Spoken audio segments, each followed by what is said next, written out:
Assalamu алейкум, кадырлуу мекендештер, урматтуу мусулман бир туугандар. Сиздер менен кайрадан муфтияттын подкаст берүүсүндө жүздөшүп жатканыма кубанычтамын. Бүгүн биз өзүмчүлдүк туурасында кеп кылмакчыбыз. Ал үчүн биздин чакыруубузга жооп катары келип берген устазыбызга ыраазычылык билдиребиз. Кыргызстан мусулмандардын дин башкармалыгынын фатва бөлүмүнүн адиси Абубакыр Ажы Маратоолу. Рахмат, ассаламу алейкум, рахматуллах. Алейкум салам, кош келипсиз. Кош көрдүк. Негизи эле Абубакыр Ажы, бүгүнкү күндө өзүмчүлдүк аябай күч алып бараткандай сезилет да коомчулукдачы. Деги эле ошол өзүмчүлдүк деген эмне? Анан кандай адамдар өзүмчүлдүк касиетке ээ болуп калат же өзүмчүл болуп калат? Ушундан баштабайлы суроонун башын. Чоң рахмат, Максат ажекем. Улуулугу чексиз Алла субханаху ва таалага мактоолорубуз болсун. Сүйүктүү пайгамбарыбыз Мухаммад Мустафа саллаллаху алейхи ва салламга салам салаваттарыбыз болсун. Алла субханаху ва таала өзү Кур'ан-ы Каримде айтат, аят менен бул маегибизди баштасак. Астаиду билла. Фа алхамаха фужуруха ва тaqwaha дейт. Шамс сүрөсүндө мунун мааниси Аллах таала бенденин напсисине бузулууну дагы, оңолууну дагы Кудай таала оңой жеңил кылып койгон экен да. Адам эгерде оңолууну кааласа, оңоло алат экен. Оңолууга мүмкүнчүлүгү бар. Ал эми бузулам десе, ал адам бузулуп кеткенге дагы жолу бар, мүмкүнчүлүк болот. Бул өзүмчүлдүк ошол адамдын руханий жүрөк ооруларынын бири болуп эсептелет. Бул оору адамдын өзүнө дагы, өзү менен эле чектелип калбастан, айланасындагы урук туугандарына, аял бала чакаларына, коомчулукка жада калса, жаратылыш жаныбарларга дагы зыян тие турган адамдын жүрөгүнүн эң коркунучтуу жаман ооруларынан болуп эсептелет. Бул өзүмчүлдүк оорунун белгилери бар. Ошол белгилерди адам өзүндө байкаса, дароо дарылаганга, оңдогонго аракет кылыш керек. Кандай белгилер болушу мүмкүн? Бул белгилеринен өзүнө каалаган нерсени бирөөгө каалабай коюу, бул эң чоң белгисинен болуп эсептелет. Мисалы, бул адам өзүн аябай катуу жакшы көрөт дагы, өзү эле болсо болду болуп калат адамга. Мындайча айтканда, башкалар болсо болбосун, бирок өзүм болсо болду. Өзүмчүлдүк деп өзү айтып тургандай, араб тилинде анания деп аталат. Мен деген өзүн аябай чектен ашып сүйүү болуп эсептелет да. Өзү ийгиликке жетсе болду, өзү жакшы жүрсө болду, өзү бай болсо, өзү бий болсо болду, өзү дайыма элдин алдына макталып, даңкталып жүрсө болду. Башка бирөөнүн кызыкчылыгын, башка бирөөнүн пайдасын ойлоп дагы койбойт да. Ошогон сыпаттардын адам бул жаман сыпат бар экендигин билсе болот. Ал эми ошол жана сурооңузга жооп берип кетели. Өзүмчүлдүк деген эмне? Ошонун сөзүн өзүн түшүндүрүп койсок, өзүмчүлдүк бул адам өзүн сүйөт жана өзүнүн кызыкчылыктарын башка адамдардын кызыкчылыктарынын алдын коет. Башка адамдардын кызыкчылыктарын ойлобойт экен да мындай адам. Мындайча айтканда, өзү эле толук кандуу жакшы адам, ал эми башкасы мен сыяктуу болбош керек деген тоогулдум ушунчалык жаман сезим жүрөгүндө бар болуп орношуп калат экен да. Негизи эле ошол өзүмчүлдүк дегенде аны сыпат катары айтсак болобу? Мисалы, ал кимдердин сыпаты, кандай адамдардын сыпаты болушу мүмкүн? Өзүмчүлдүк бул жаман сыпаттардын сап башында турган сыпат болуп эсептелет. Сап башында турат. Анас радиаллаху анхудан риваят айтылат. Пайгамбар саллаллаху алейхи ва саллам качан гана Меккеден Мединага көчкөндө, Мединанын соодагерлери дейт, караңыз.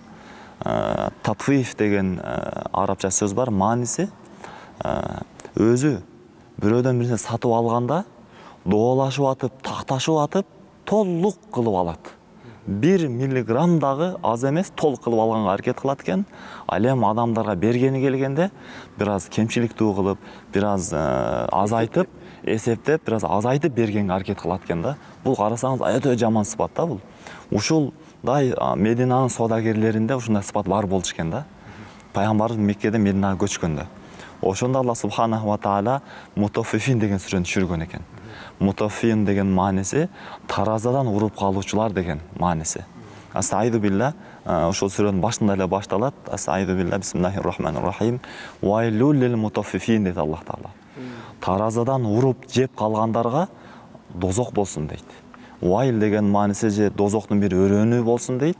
Дагы бир тафсирде азап сөзү бул. Аларга азап болсун, кыйроо болсун, алар жок болсун, налат болсун дейт Алла Таала.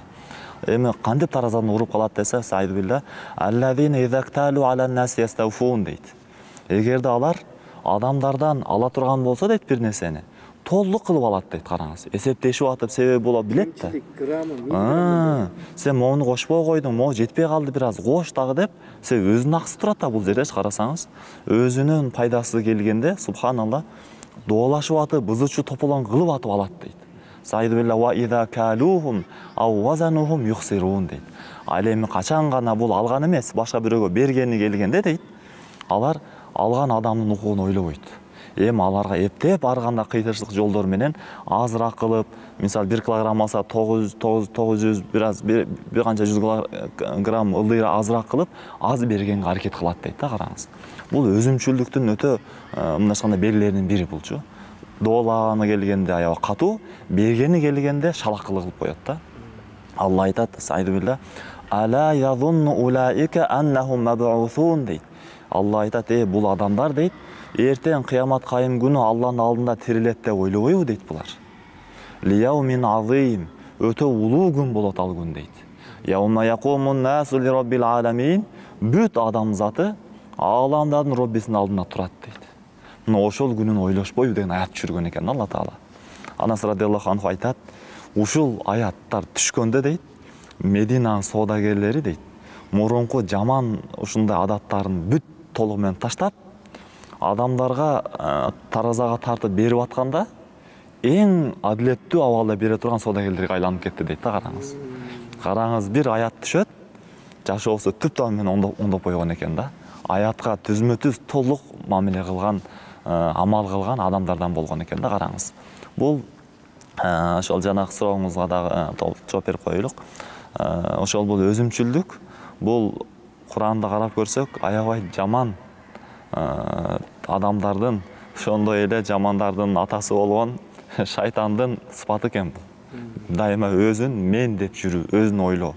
Астайду билла, шайтан айткан экен Куранда, астайду билла, ана хойрун минху деген экен.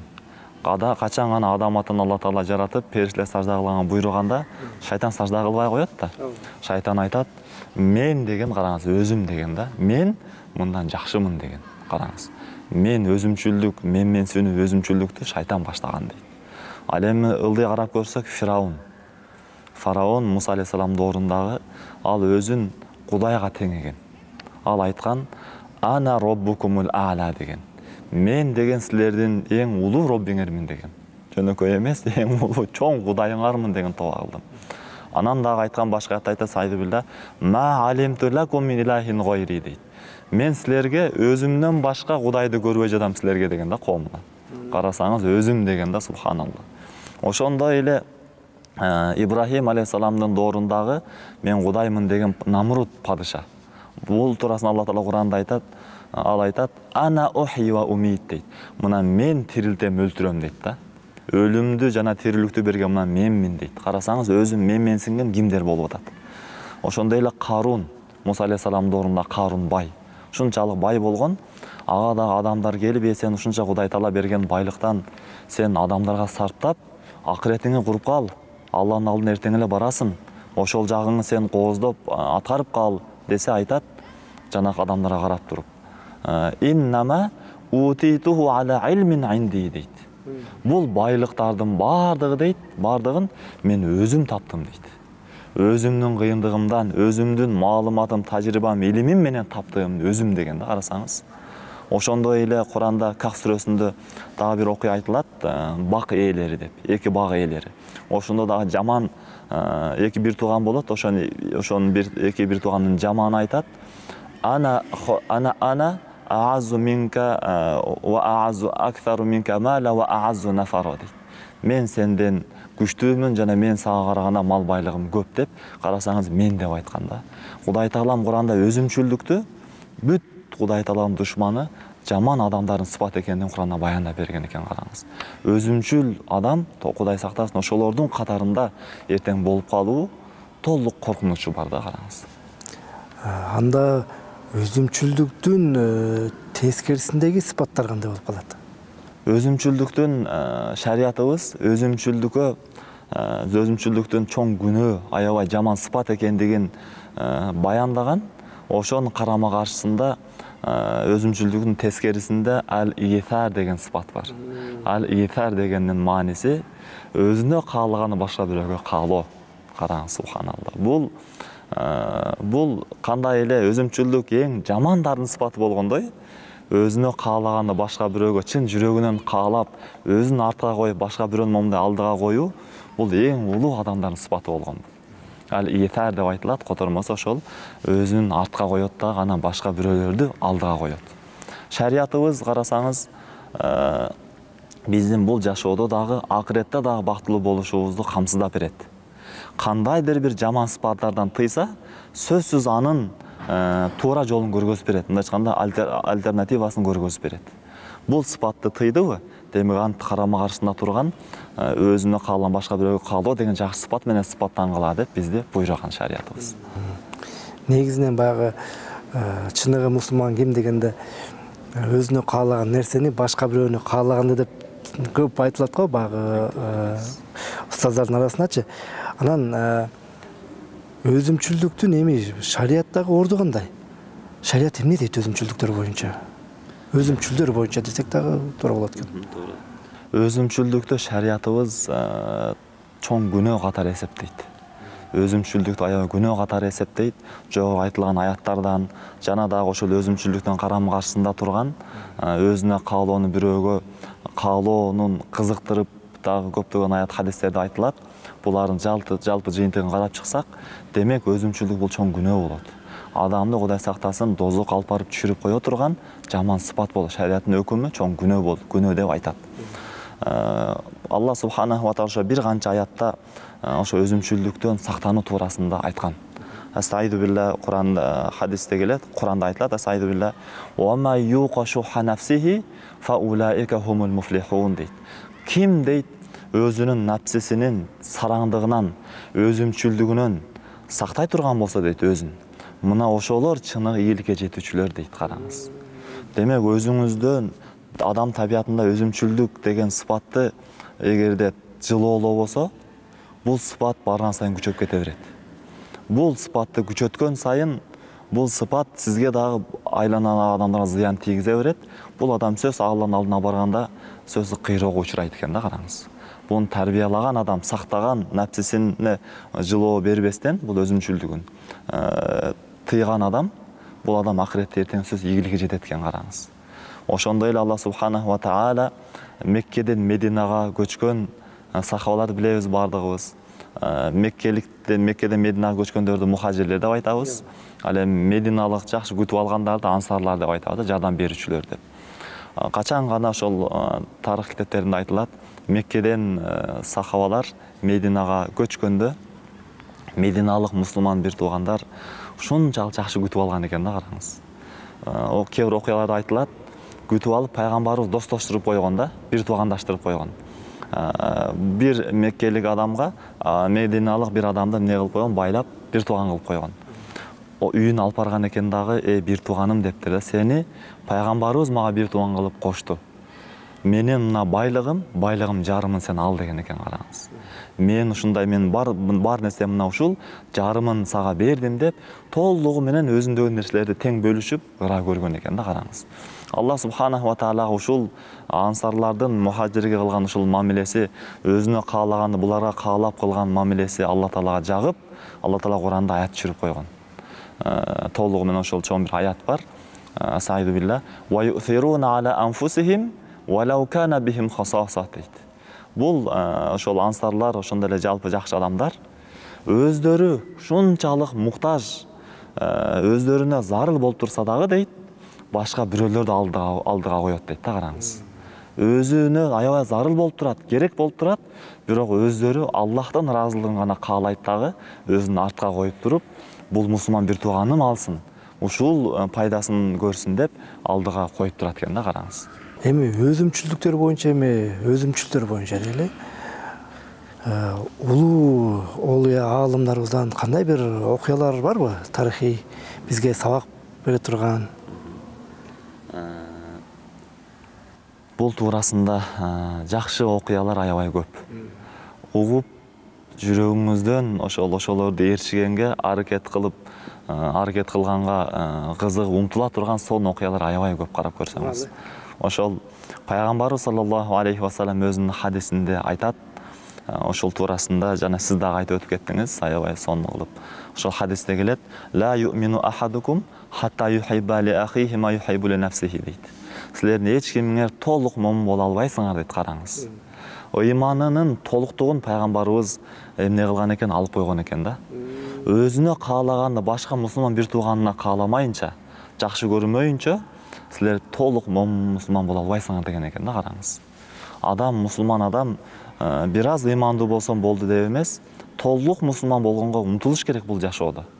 Ал эми толук мусулман болуу үчүн өзүнө каалаганды башка бирөөгө каалаш керек экен да, караңыз. Негизинен мындай алып караганда оор нерсе экен да. Оор нерсе чындыгында оор нерсе. Азыр мен ушул сиздин айтканыңызды багы салмактап отуруп, жана чакага сууну куйганда, чөмүчтөп койгондо акырынан толот эмеспи? Туура. Анан багы бөксө болуп калганда ыйман дагы ошол сыяктуу деп бир сүрөттөп койдум да. Качан багы чака толгондон кийин анан толук мусулман болот экенсиң депчи. Ошондой ыймандын нуру азайып көбөйүп турат. Ыймандын негизги өзөгү бир абалда тура берет. Ал эми ыймандын нуру ушуга окшогон жакшы сыпаттар менен кооздонгон сайын нуру күчөйөт. Ыйман нуру күчөгөндө адам жакшы амалдар кылгысы келип, жакшы иштерге момундай сап башында туруп, умтулуп, ушундай мындашканда ичинде адамга момундай мотор салып койгондо адам кызыгып калат. Ошол ыйманынын нуру алсырап калганда адам көп нерселерге кылгысы келбей, фарыздарды момундай зорго, араң аткарып калат, фарыздарды. Ошол ыйманынын нурун биз көбөйткөнгө аракет кылышыбыз керек.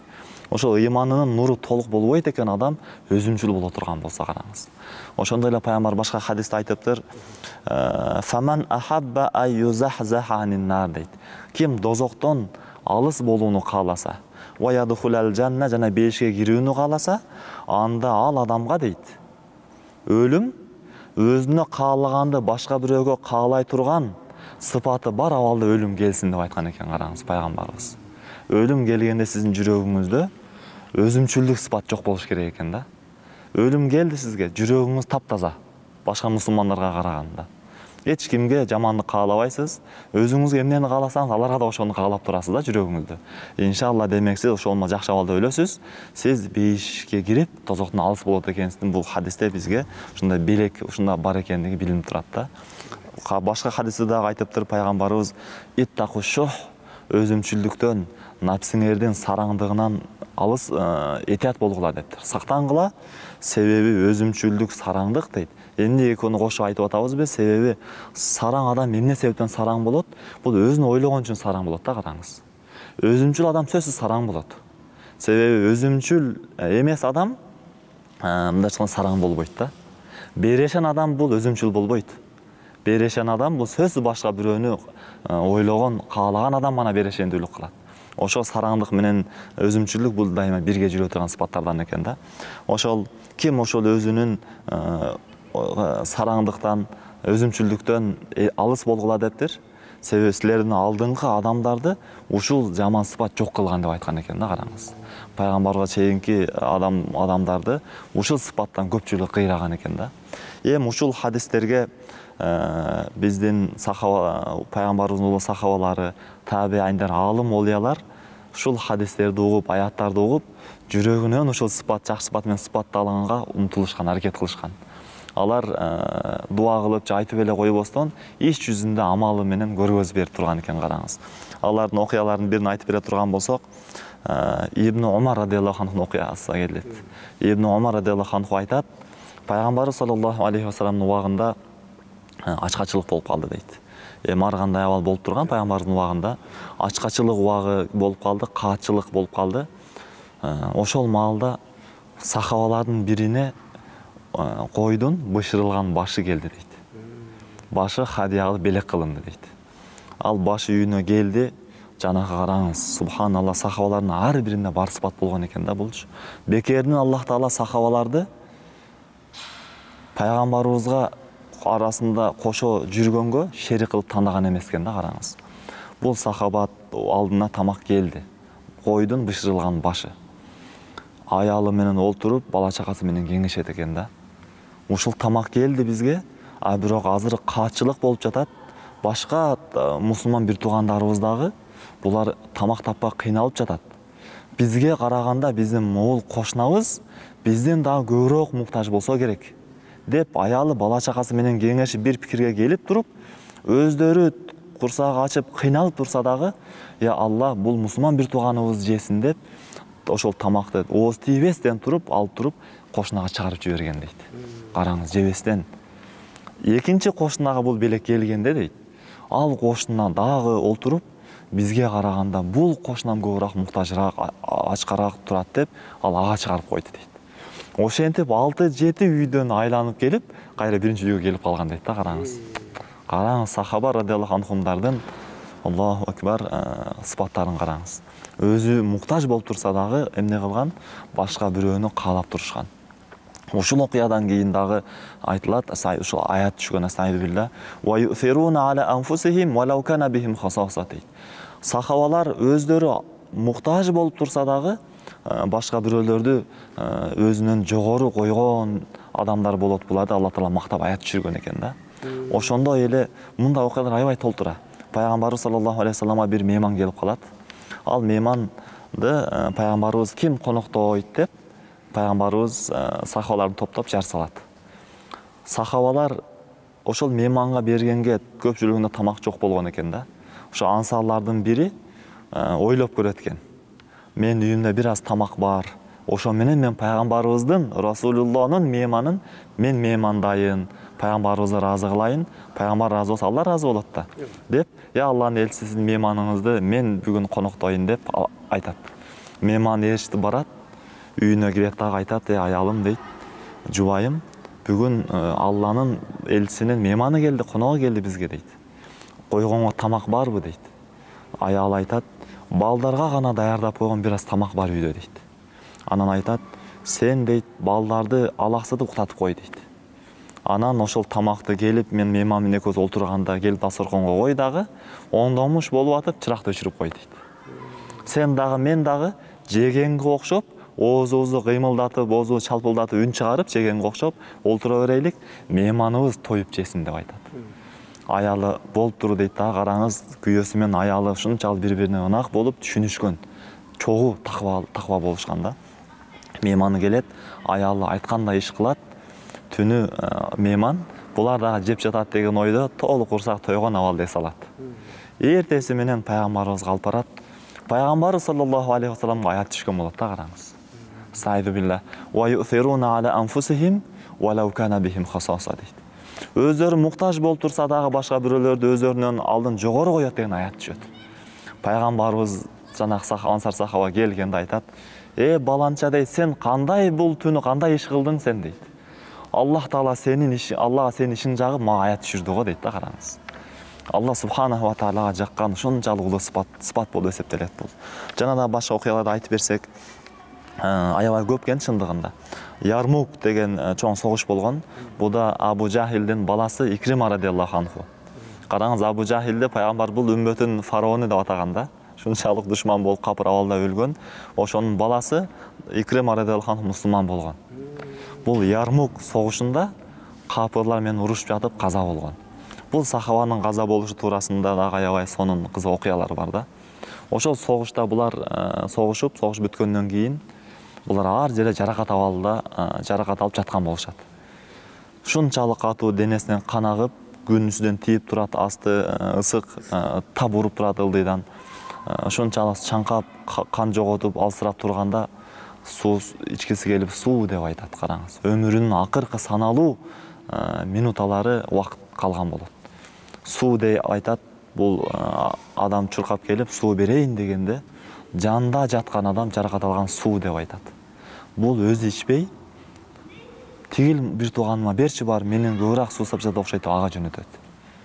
Ал ичейин дегенде үчүнчү адам суу деп кыйкырып калат. ага жөнөтөт.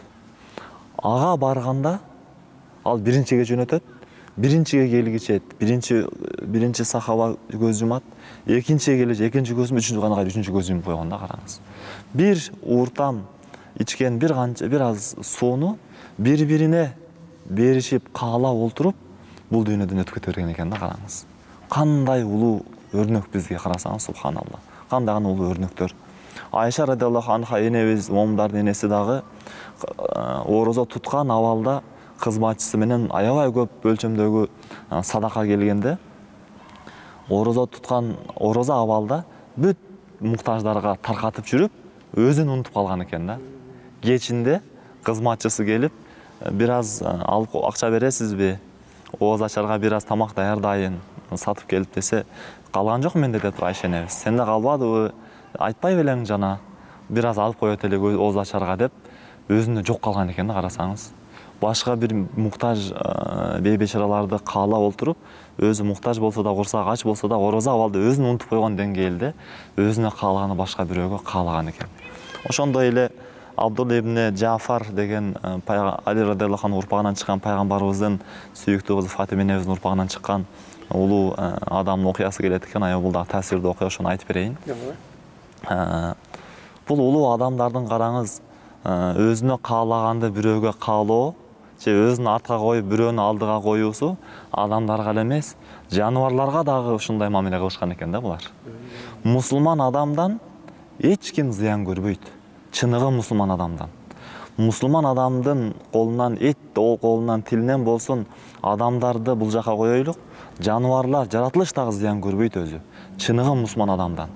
Ал эми ошол чыныгы мусулман болуп, талаптарына жооп бербеген абалда башка бирөөлөр зыян көрүп калса, ислам дин ушундай, ислам ушундай деп биз жала жап, көө сыйпабашыбыз керек да. Ал ошо адамдын кемчилиги бул. Ушул улуу адам айтат, мен дейт, өзүмдүн зарыл буюмдардын бирин жоготуп алдым дейт. Анан издеп бир курма бакка барып калдым дейт. Курма бакка барып, бир дарактын астында көлөкөлөнүп олтурсам, ошол бакты карап тазалап жүргөн бир кызматчы кулду көрдүм дейт. Ал кулду карап турсам, бул кулга бир күндүк тамак алып келинди дейт. Бир күндүк тамагы, акысы 3 нан болгон экен да. 3 нан жейт экен кызматына. Ошол 3 нан менен бир күнүн жеп өткөрөт экен. Карасам, ошол 3 нан алып келишти дейт. Анан эмне кылат экен деп байкап олтурсам дейт, бир ит келди дейт жанына. Ал итке карап туруп, ит ошол тилин салаңдатып, курсак ач экендигин ошо билдирген абалда туруп калыптыр да кулдун жанына. Кул карап туруп, нандын бирөөсүн ыргытыптыр. Ит ачка болгондуктан дароо эле сууну жеп түгөтүп койду дейт. Анан экинчисин ыргытыптыр. Экинчисин дагы жеп түгөтүп койду, үчүнчүсүн дагы ыргытыптыр жанагы кул. Үчүнчүсүн дагы жеп түгөтүп койду дейт. Анан мен карап туруп жана кулду чакырып сурадым дейт. Сага бир күндө кызмат акыңа канча тамак берилет десе, 3 нан берилет дептир. Сен үчөөнүн баардыгын итке берип койдуң го. Сага жок калды го мындайча айтканда. Бүгүн эмне кыласың десе, мен бүгүн дептир, сабыр кылып, курсагым ошондой колуму такап, өзүм сабыр кылып бул күндү өткөрүп коем дептир. Сен неге итке мынчалык бердиң десе, бул жер иттер жашаган жер эмес дептир. Бул ит алыскы бир жактан келген ит окшойт дейт. Себеби мен көрүп жүргөн ит эмес дептир да. Бул итти курсак ачкан абалда таштап коюуну каалабадым дептир да. Жанагы кул, караңыз. Өзүнүн тамагын бир күндү кечип туруп, Алланын махлугу жараткан махлук бир итке эмне кылып койду, бир күн тамагын берип таштады. Бул окуясын угуп жана Абдулла ибн Жафар рахматуллахи алейх ушунчалык катуу сүйүнүп таң калды дейт. Дептир, адамдар мени сен берешенсиң деп мени жемелейт дептир да. Сен аябай берешен болгон да бул улуу Абдулла ибн Жафар рахматуллахи алейх дагы. Адамдар мени сен берешенсиң деп жемелейт, бул кул менден дагы берешен экен дейт. Фа иннаху ла асхо минни дейт да. Менден дагы берешен экен. Бир күн өзүн жебей туруп итке берип койду дейт. Анан айтат, ошол кулдун кожоюнуна барат. Кожоюндан кулду сатып алат, курма бакты сатып алат, бир канча койлорду сатып алып туруп, баардыгын кулга берип кетип калат да, караңыз. Кулга белек катары берип кетип калат, караңыз. Ушунчалык адамдын жүрөгүнө Аллах үчүн жанагы аяттары, пайгамбардын хадис жүрөгүнө кирген адам эч качан эмне кылбайт, бирөөлөрдү не болсо ошол болсун, мен өзүм болсун деп ойлобойт экен да, караңыз. Чыныгы мусулмандын сапаты. Чыныгы бул мусулмандын сыпаты, карасаң өзүмчүлдүктү булар жеңгендер да. Өзүмчүлдүктүн жаман сыпат экенин чыныгы билген адамдар буларчы. Анан дагы могул азыр акыркы бир окуяны айтып коелук. Негизи окуялар көп. Бул ошол улуу сахаба Жарир ибн Абдуллах ал-Бажали деген улуу сахабанын окуясы экен. Бул окуядан дагы албетте өзүбүз дагы өзгөчө биздин ушул мамлекетибиздеги биздин сөздү угуп аткан мусулман соодагер, мусулман бир туугандарыбыз дагы өзгөчө мал базарда иштегендер, унаа базарда иштегендер, негизи соода тармагында иштегендерге бул улуу сахабадан бизге өрнөк катары алсак болот. Бир окуяны айтып берейин. Бул Жарир ибн Абдуллах деген улуу сахабага өзүнүн кызматчысы бир ат сатып алып келип калат. Бул ат керек болуп, ат сатып алып кел деп эмне кылат? Жөнөткөн болот да. Бул бир атты сатып алып келет. Канчага алдың десе, 300 дирхамга алдым дейт. Анан бул улуу сахаба атты карап турат да, караса, аттын баасы 300 дирхамдык эмес да, караңыз. Анан ошо аттын ээси келет, акчаны алганы. Карап туруп айтат: "Сен 300 дирхамга саттыңбы?" дейт. "Ооба" дегенде, "Сен 400 дирхамга сатасыңбы?" дейт. Аттын ээси угуп туруп "Ооба" дейт сахабага. Анан "Жок, сенин атыңдын баасы мындан дагы кымбат, 500 дирхамга сатасыңбы?" дейт. Дирхам деген 6 күмүш тыйын да. Анан "Ооба" дейт. Карап туруп, "Сенин атыңдын баасы андан да кымбат" деп барып отуруп 800 дирхамга чыгарат, караңыз. 300 дирхамдан 800 дирхамга эки эседен көп эмне дирхамга чыгарат. Анан 800 күмүш тыйынды дирхамды берип, анан сатып алат, караңыз. Анан жанында кызматчы айтат да, караңыз: "Мен кожоюнум, улуу сахаба, бул 300 дирхамга ыраазы болуп келди эле го" дейт. Десе айтат: "Мен карасам, бунун атынын баасы мындан кымбат экен" дейт. "Бул муктаж болгон абалда же бааны билбей калган абалда сатыптыр" дейт да. "Мен бул мусулман бир тууганымдын билбестигинен же муктаждыгынан мен пайдаланбаймын" дейт да, караңыз. "Мен пайгамбарыбыз саллаллаху алейхи ва салламга мен кол алышып, мен убада бергенмин" дейт. Арабчасын окуп коеюн. "Инни ба'яту Расулаллах саллаллаху алейхи ва саллам аля нусхи ли кулли муслим" дейт. Бардык мусулман бир тууганга мен туура насаатымды, туура акылымды, кебимди айтканга мен пайгамбарга убада бергенмин дейт, караңыз. Мусулман бир тууганымдын кыйналып жаткан убагына мен пайдаланбаймын деген да. Мен чыныгы насаатым бул өзүмчүл болгон эмес да, карасаңыз. Өзүмчүл болгондо алып коймок. Арзан келип калды мага деп кымыңдап сүйүнүп. Бирок бул мусулман бир тууган ойлогон. Мен эле пайда көрөйүн эмес, бул мусулман бир тууганым зыян көрбөсүн деп ойлогон. Мына ушул чыныгы мусулман сыпаты болуп эсептелет. Ошондуктан биз могу соода тармагында кээде келип калат чындыгында. Унаасын же уюн, коюн, башка нерсесин муктаж болуп сатам деп келип калат. Биз ошол маалда сүйүнүп кетебиз да биз. Мына мага арзан келди деп бири-бирине кымыңдашып, аябай сонун келди депчи, андай кылбаңыз. Бул жашоо Алла менен болгон мамиле. Бул жашоодо кандай мамиле кыл бирөө менен, Алла субханаху ва таала сизди көрүп турат. Эртең кудум ошону мамиле көрөсүз. Эртең кимдин катарында тирүүлүүнү кааласаңыз, ошолордун сыпатын карап мамиле кыла бериңиз бул жашоодо. Келдиби? Албетте соодаңызга зыян келе турган деңгээлде бир жол зыянга алып ал деп деген сөз эмес бул. Бирок сиз өзүңүздүн пайдаңызды эле, кызыкчылыгыңызды ойлобостон, ал мусулман бир тууганды ойлоп коюңуз. Демек, реалдуу караш керек экен да. Ошондой реалдуу караш керек. Реалдуу караш керек. Мына ошол чыныгы бизден динибиз талап кылган сыпат мына ушул. Намазды окуп атабыз, орду тутуп, сакал коюп атышат, кээ бирлер узун кийип жүрүп атышат, мисалы мусулман деп атат.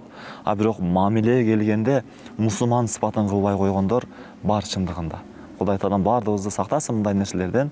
Бул улуу сахабанын бул окуясы эмне соода тармагында алектенген мусулман бир туугандарыбызга аябай эмне үлгү катары айтсак болот.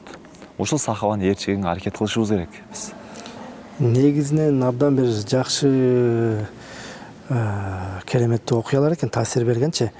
Негизи мен да бир окуя эсиме түшүп калды, мен ошону айтып туруп анан кийинки суроого өтөйүн.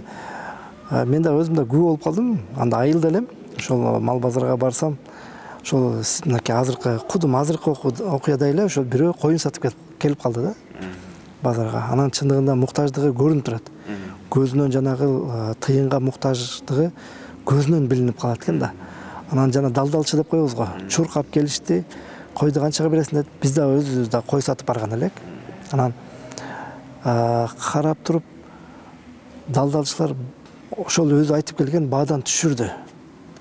Өзү айтып келген баадан да түшүрдү.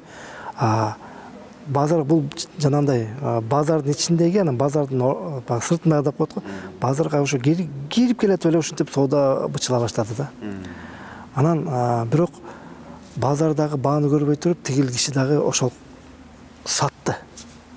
Далдалчыларга сатты, ортомчуларга сатты.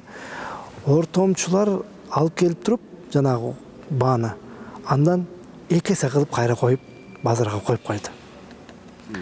Мынакей бул багыл биздин мынакей бүгүнкү жашоодогу, бүгүнкү учурдагы реалдуу бир мисал. Анан ушундан улам суроо жаралып калды. Бүгүнкү абалда кандай мисалдарды келтирсек болот? Ушуга окшогон дагы эмнелерди айтсак болот өзүмчүлдүк депчи? Ошо сиз аябай туура байкапсыз, Максат ажеке, туура байкапсыз. Ушул окшогон нерселерди биз дагы көрүп угуп калып атабыз да. Сиз айткандай, бул саткан адам кийин базарды айланып жүрүп, өзүнүн ошол кою алып келген малы 2 эсе же андан көп баа коюлуп атканын көрүп, жүрөгүнөн сызып берип атат да, караңыз. Жүрөгүнө ушунчалык өкүнүп кетип атат. Бул өкүнгөн сайын буга күнөө жазылат эми, буга күнөө жазылат. Бул адам сүйүнүп атат, мен арзан алып кымбат пайда көрүп атам депчи. Сен бул жактан мусулман бир тууганыңдын зээнин кейтип атасың сен. Ал дагы мусулман бир тууган сага окшош. Ал дагы сиз айткандай муктаж болуп келген. Өз шариятыбызда тыйылган бул. Мисалы бирөө базарга алып келе жатса бир нерсесин, базарга киргизбестен туруп, базардын ичиндеги бааны билбей туруп, билгизбей туруп атайын, киргизбегенге аракет кылат көпчүлүгү. Булар Кудай сактасын, бул мусулман сыпат эмес бул ишти кылгандар. Киргизбей туруп, бул жакта базардын баасы арзан экен, арзан деген мааниде эмне кылып коет? Жанагы адамдын оюна салып коет дагы, анан ынанып калат, бул дагы арзан окшойт деп, анан сатып коет. Кийин көрүп өкүнүп калат. Ушундай кылып тосуп алып, сооданы бүтүрүп коюуну пайгамбарыбыз тыйган хадисинде. Бул чоң күнөө экендигин баяндаган. Бул адам андай кылбаш керек, бааны көрсүн, бирок бааны көрүп, бир аз ылдыйраак муктаж болгон сатса, ыраазы болуш керек да. Качан ыраазы болсо, анан береке болот. Ыраазы болбосо, береке болбойт чындыгында. Өзгөчө соода тармагында адам такып экендиги билинип калат чындыгында. Буга ошон аябай соода тармагына эгерде киришип кетсек, аябай сөздөр көп. Ал эми бул ошол бул дагы эмне үчүн бул окуяны айтып атабыз? Себеби өзүмчүлдүккө чоң мисал да, бул азыркы учурубуздагы. Ошондой эле өзүмчүлдүккө учурубуздагы мисалдарын айта турган болсок, уч кайсы санап өтө турган болсок, ата мисалы. Ата өзүнүн укугун эле билип алган, өзүнүн гана пайдасын ойлойт, баласынан, аялынан, ата-энесин, ошол аял бала чакаларынан, бир туугандарынан өзүнүн укугуна талап кылышты билет. Балам, сен мен мындай кылышың керек, балам тигиндей кылышың керек, аялым сен мондай кылышың керек деп, өзүнүн эле пайдасын, эмнесин, укугун билип алгандагы талап кыла берет. Ал эми балама атанын акысы кандай, аялга күйөөсү кандай мамиле кылыш керек, ал жөнүндө ою жок. Бул да өзүмчүлдүктүн ачык мисалдары.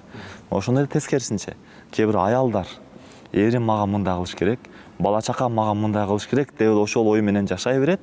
Мен аял болуп күйөөмө кандай мамиле кылышым керек, бала чакама кандай тарбия беришим керек, аны ойлонбойт. Бул дагы өзүмчүлдүк болуп эсептелет. Ошондой эле балдар ата-энесинен талап кылганды билет. Ата сага мындай кылбадың, мен тигинге окутпадың, андай момундай кылбадың дейт. Бирок мен бала болуп, ата-энемдин акысы кандай, ал туурасында ой жүгүртпөйт. Ислам шариятыбыз укуктарыбызды талап кылганга эмес, бергенге үйрөтөт бизди. Укуктарды биз өз ээлерине толук тапшырганга бизди тарбиялайт ислам шариятыбыз. Ошондой эле дагы мисалдардан, мисалы достордун арасында болуп калышы мүмкүн, студенттердин арасында же мектеп окуучулардын арасында өзүнө керек маалда сурайт бардыгынан. Могул агайдын тапшырмасы берди эле, мен билбей атам. жоон айтып берип койчу, жазышып берип койчу, айтышып койчу деп өзүнө керек маалда ушунчалык жакшы мамиле кылып, бир нерсе кыла коюп, кичипейилдик менен сурайт. Ал эми ушул эле адамдын өзүнө башка бирөөнүн, башка досунун муктаждыгы түшүп калса, убакыты бар болуп туруп деле учурашпай коет. Же билип туруп деле билбейт экенмин деп туруп момундай туура эмес сөздөрдү айтып, буйтап өтүп кетип калат. Бардыгын Кудай таалам көрүп турат.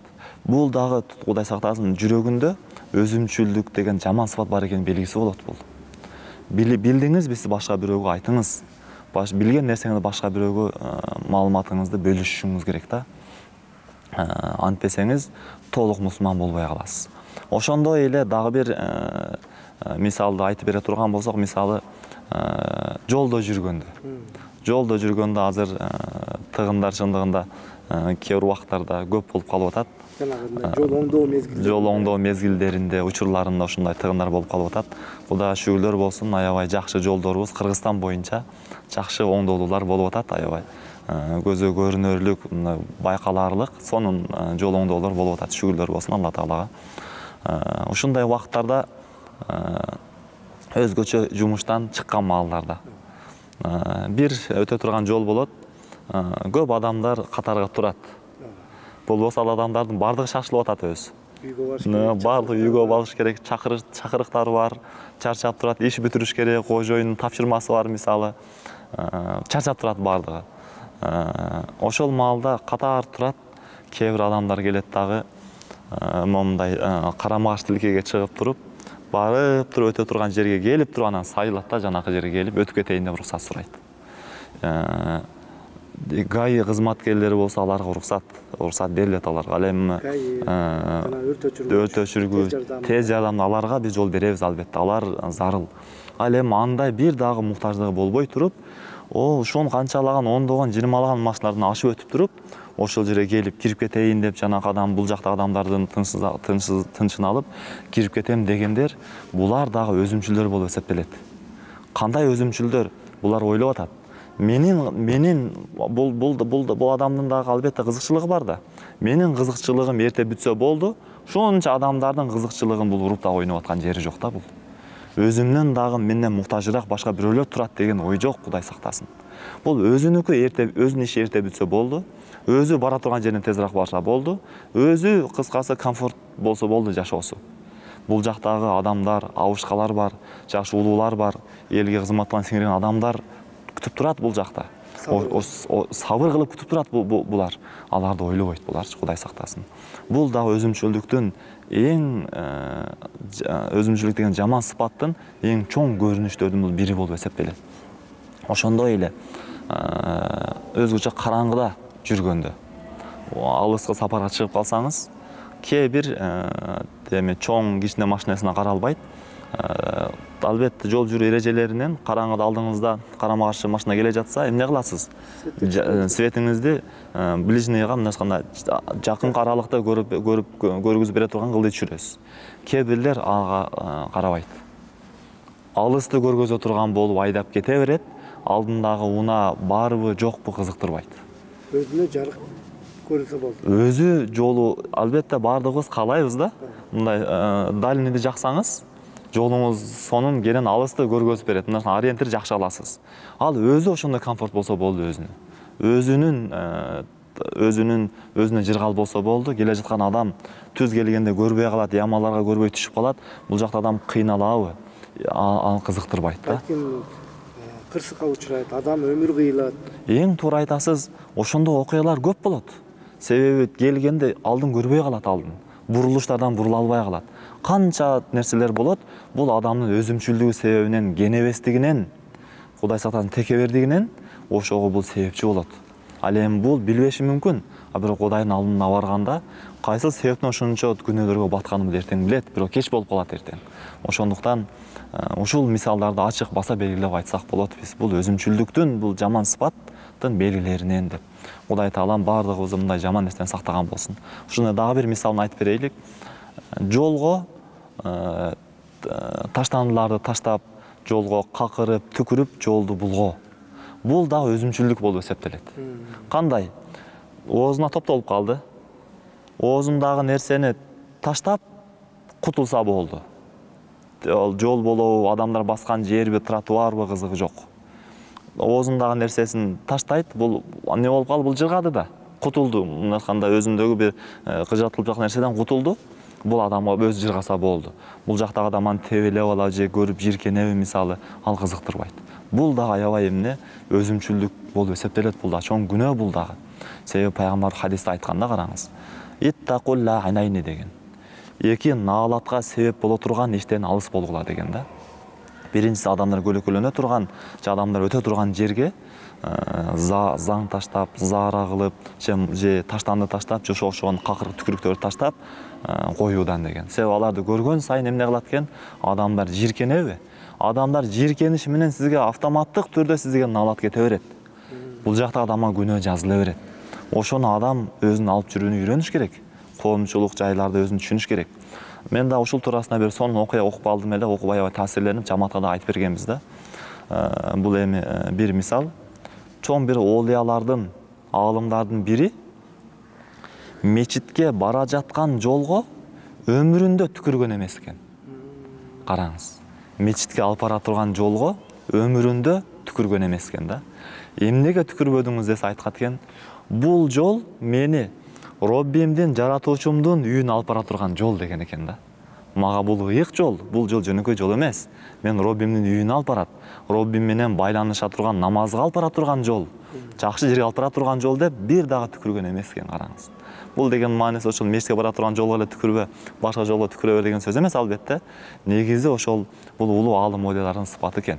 Башкалар жиркене турган ушундай нерселерден биз алыс болушубуз керек. Өзүмчүл болбошубуз керек. Зарыл муктаж болуп калсак, атайын ошолорду таштай турган орундар бар. Же ушундай бир жерге четке таштаңыз да көмүп коюңуз. Же башка нерсе кылып коюңуз да, караңыз.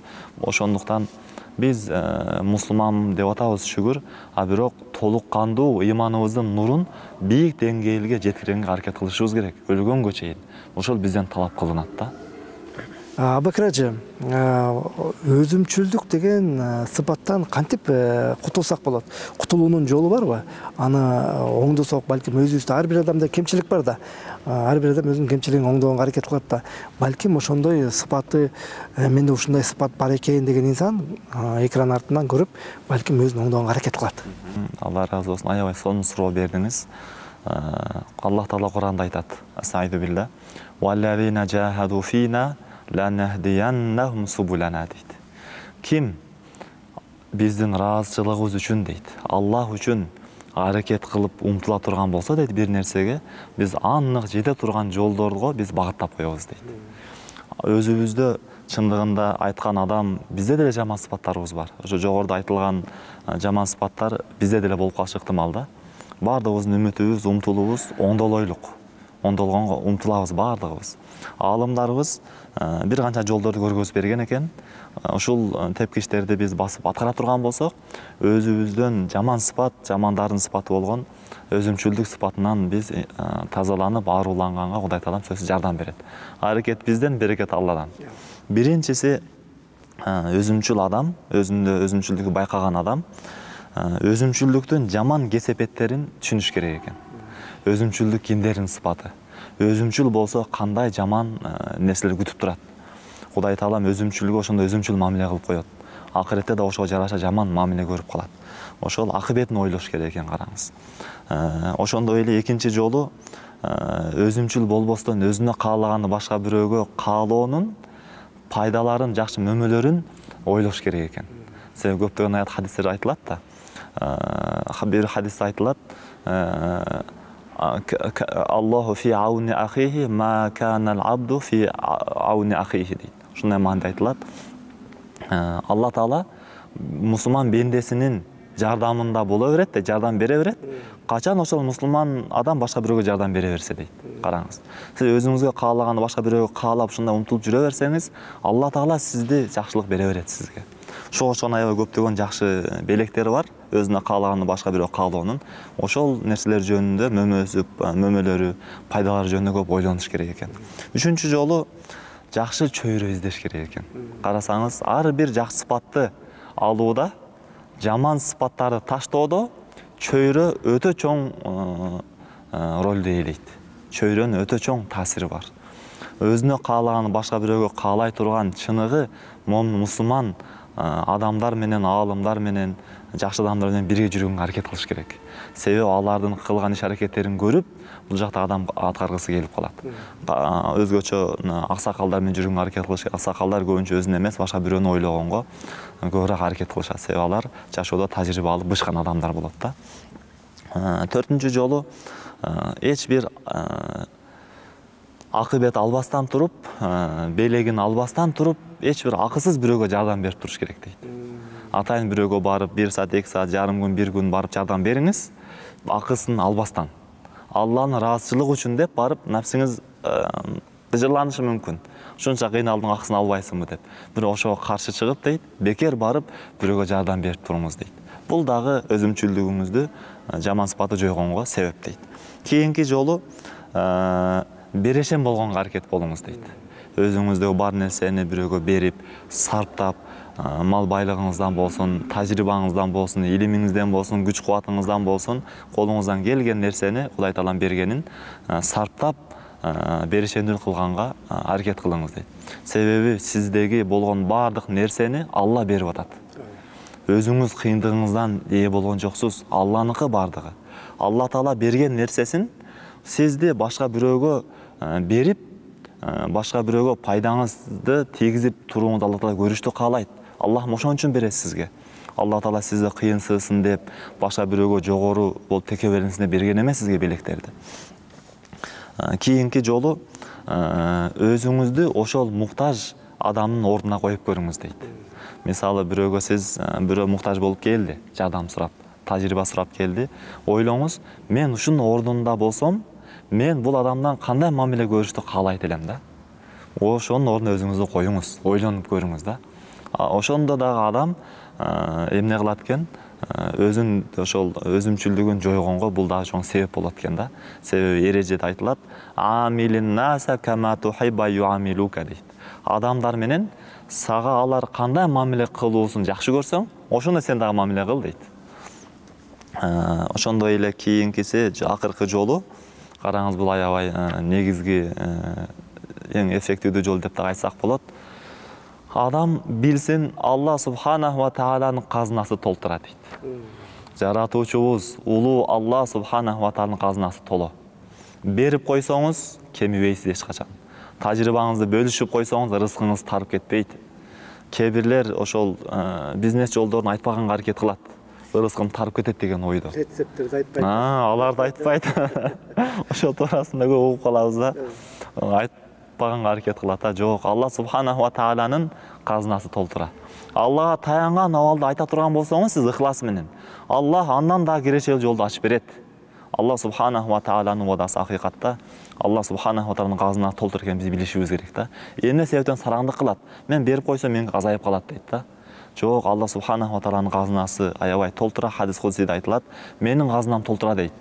Эгерде бардык адамдар, адам атадан баштап кыямат кайымга чейин адамдар, инсандар, жиндер топтолуп дейт, бардыгы бир жерге, бир майданга топтолуп сураса дейт, оозуна батышынча, акылына сыйышынча сурасаңар, бардыгы сураганыңарды берсем дейт, менин казынамдан дейт кемибейт дейт. Кемисе дагы деңизге бир ийнени салып туруп карасаңыз, деңиз ийнеге канча суу кошо чыгат. Ошончолук, кемсе ошондой гана кемийт деп айтат да, караңыз. Алла Субханаху ва Таала өзү Кур'ан-ы Каримде дагы айтат: "Асайду билла ва ин мин шайин илла индана хазаинуху". Бардык нерсенин казынасы биздин алдыбызда дейт. "Ва ма нуназзилуху илла би кадарин ма'лум". Белгиленген маалым өлчөмдө гана биз түшүрүп турабыз дейт. Алла Субханаху ва Тааланын казынасы толтура. Өзүмчүл адам ойлосун, жүрөгүнөн түшүнсүн. Өзүмчүл болуу бул өзүмө гана зыян. Өзүмчүл болуш менен мен байып кетпеймин. Өзүмчүл болуш менен мен жогору болуп кетпеймин деп түшүнүш керек. Алла Субханаху ва Таала бардыгын берет. Алланын казынасы кенен. Ошондуктан Алланын казынасына карап туруп, бул дагы адам өзүмчүл болбосун башка бирөөгө пайдасын жеткирип, өзүнө бар нерсени бирөөгө пайдасын тийгизип турган аракет кыла бериш керек экен да. Ушул жолдорду адам аткара турган болсо, Алла Таала жардам берет. Өзүмчүлдүк деген жаман сыпат тазалаганга. Аллах бардыгыбыздын жүрөгүбүздөн ушундай жаман сыпатты тазалаганга жардам берсин иншалла. Убактыңызды бөлүп биздин эфирге макул болуп келгениңизге ыраазычылык билдиребиз. Урматтуу мусулман бир туугандар, бүгүн биз өзүмчүлдүк кимдердин сыпаты, өзүмчүлдүктөн кантип кутулса болот деген темалардын алкагында сөз кылдык. Бүгүн бизде конокто Кыргызстан мусулмандар дин башкармалыгынын фатва бөлүмүнүн адиси устазыбыз Абубакыр Ажы Марат уулу болду. Сизге ыраазычылык билдиребиз. Кудай таалам ишиңизге береке берсин. Рахмат, Алла разы болсун.